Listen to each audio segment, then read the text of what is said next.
캐나다 실업률이 석 달 연속 낮아지며 역대 가장 낮은 수준을 기록했습니다.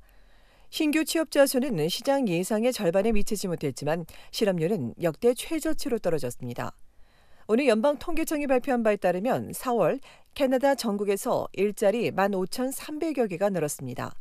덕분에 4월의 실업률은 한 달 전 5.3%에서 또다시 0.1%포인트 낮아진 5.2%를 기록했습니다. 코로나 이전 수준을 회복한 3월에 이어 통계를 시작한 1976년 이후 두 달 연속 최저 수준을 달리고 있습니다. 다만 파트타임에서 일자리가 늘고 정규직 일자리는 크게 줄어 반가워할 수만은 없어 보입니다.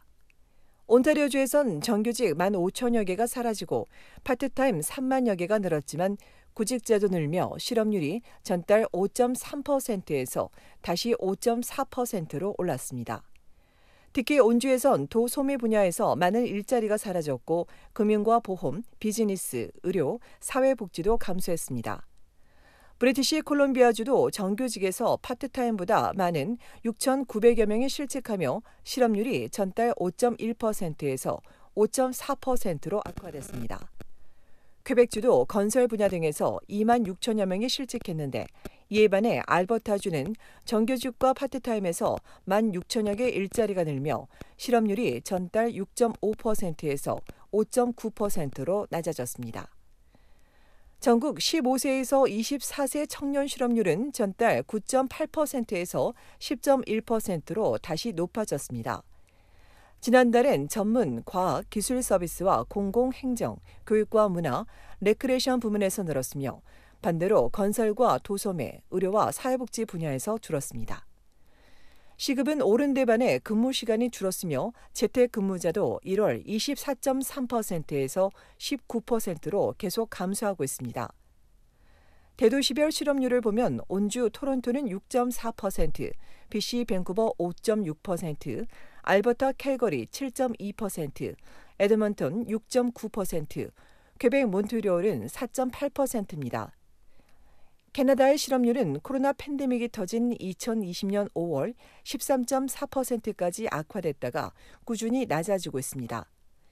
한편 인플레이션 압력이 커지는 상황에서 앞서 연방중앙은행은 6월에 추가 금리 인상을 예고했고 일부에선 중은이 0.5%포인트를 넘어 0.75%포인트 올릴 가능성도 배제할 수 없다고 전망한 바 있습니다.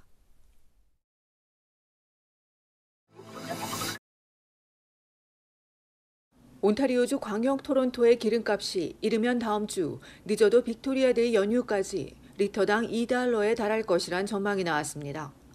천정부지로 치솟는 기름값에 이를 조금이라도 절약하려는 운전자들이 많아지고 있습니다. 전문가는 고유가 시대를 견디기 위한 가장 쉬운 방법은 가까운 거리는 걷거나 자전거를 타고 대중교통수단을 이용하는 것이라고 강조했습니다. 하지만 승용차를 이용할 때가 많은 만큼 전문가는 연료가 많이 드는 급발진과 급정거를 피하고 일정한 주행 속도를 유지할 것을 권고했습니다.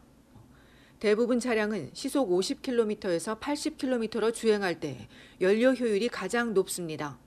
고속도로에서는 이 속도를 유지하기 어려운데 이곳에서도 시속 100km로 주행하게 되면 시속 120km로 달릴 때보다 20% 정도 절약할 수 있습니다.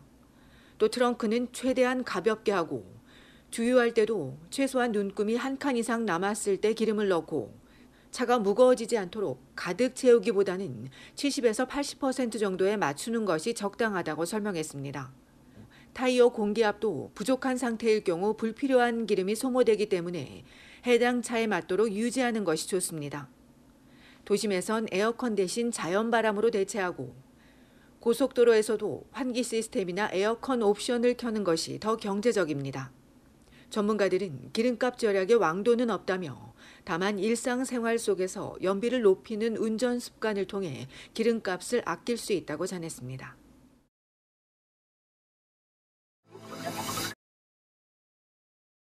브리티시 콜롬비아주 버나비에서 10대 소녀가 덤프트럭에 치여 숨지는 사고가 발생했습니다.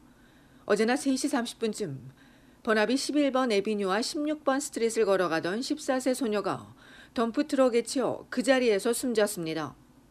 트럭 운전자는 음주 상태는 아닌 것으로 알려졌으며 경찰이 운전자를 상대로 정확한 사고 경위를 조사하고 있습니다.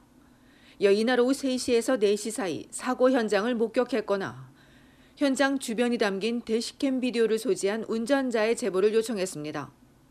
사고가 난 곳은 주택가지만 트럭 창고와 장비 업체들이 맞은편에 인접해 있어 덤프트럭과 대형 차량이 중앙선도 없는 좁은 도로를 속도를 내며 달렸던 것으로 알려졌습니다. 예, 주민들은 주변에 학교까지 있어 많은 학생들이 오가면서 항상 사고 위험이 도사리고 있었다며 시와 연방경찰 등의 수차례 불만을 제기했지만 듣지 않았다고 비난했습니다.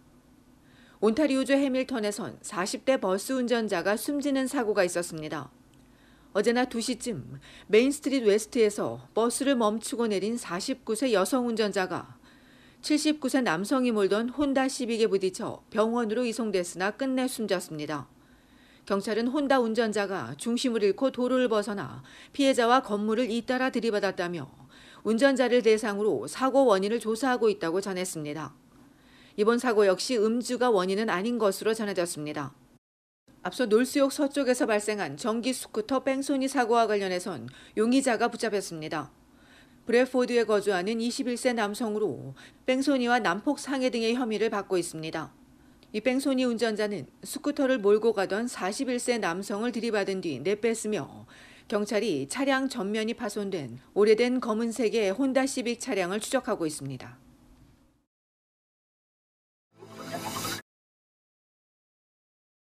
온타리오주의 코로나19 6차 대유행이 더디지만 하락하고 있습니다.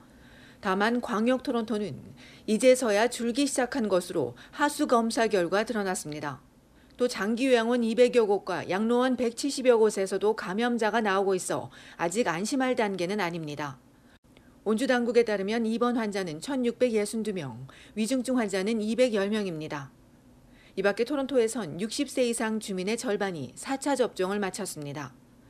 브리티시 컬럼비아주의 코로나19 입원 환자도 550명으로 3월 중순 이후 처음으로 감소했습니다. 한편 연방보건당국이 코로나 감염 후 후유증에 시달리는 정확한 수치를 파악하기 위해 설문조사를 시작했습니다.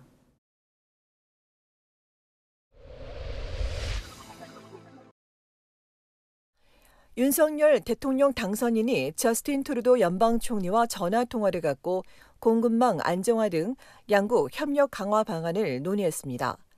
당선인 측 대변인에 따르면 윤 당선인은 통화에서 오랜 시간 협력의 지평을 넓혀온 두 나라가 향후에도 첨단 기술부터 에너지, 보건, 기후변화에 이르는 미래 산업의 각 분야에서 협력하고 공급망 안정화에 대한 공조를 발전시켜 나가자고 말했습니다.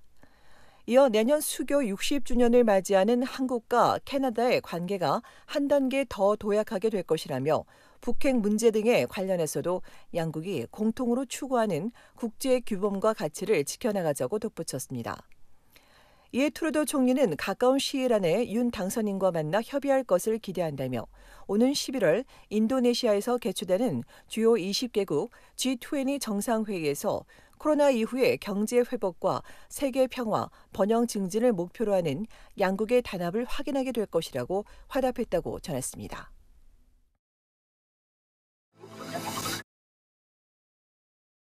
캐나다 한인과학장학재단과 캐나다 한인과학기술자협회가 2022년도 장학생 10여 명을 선발합니다.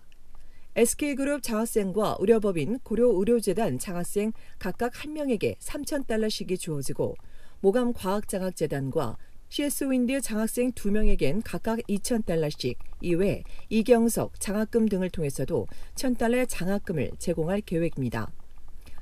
캐나다 내 대학의 과학과 기술, 의학 분야 풀타임 학부 3학년생 이상 또는 풀타임 대학원생인 시민권자와 영주권자가 신청할 수 있으며 이외에 캐나다 한인과학장학재단 장학금은 유학생도 신청할 수 있습니다. 지원서와 이력서, 자기소개서 등 구비 서류를 다음 달 5일까지 이메일 또는 우편으로 제출하며 17일 선발된 장학생을 발표할 예정입니다.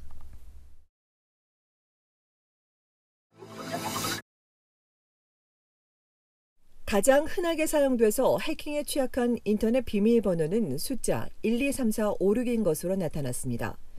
모바일 보안 회사에 따르면 1, 2, 3, 4, 5에 이어 3개 숫자를 덧붙인 1, 2, 3, 4, 5, 6, 7, 8이 뒤를 이었고 키보드 맨 위에 문자를 순서대로 나열한 QWERTY와 비밀번호를 뜻하는 단어 패스워드 1, 2, 3, 4, 5 순입니다.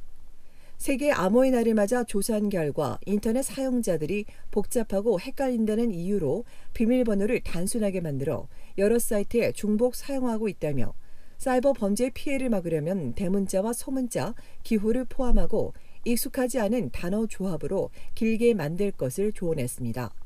또 소셜미디어에 올려진 자녀와 애완동물의 이름도 손쉽게 이들의 표적이 된다며 공유하기 전에 생각할 것을 덧붙였습니다.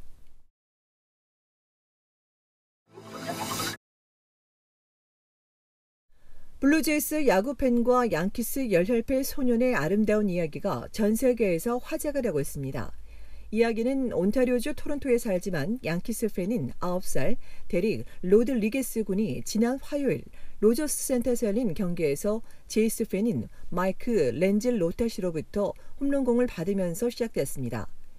이날 양키스 선수의 홈런공을 받은 렌즐 로타시가 뒷좌석에 있는 로드리게스 군에게 홈런공을 양보한 건데 이에 울음을 터뜨리며 남성을 껴안는 장면이 소셜미디어를 타고 전 세계에 퍼졌습니다. 그러자 다음 날 양키스가 소년과 렌즐 로타시를 더그아웃으로 초대해 만남을 가졌고 올가을 두 가족을 양키스 홈구장으로 초청한 데 이어 소년은 자신이 가장 좋아하는 에런 저지 선수도 만났습니다. 이 자리에서도 소년은 너무 감격해 계속 눈물이 흘린 가운데 블루제이스도 렌즐 로타시에게 조지 스프링어의 사인이 담긴 유니폼을 선물해 야구 선수와 팬들 모두에게 감동을 선사했습니다.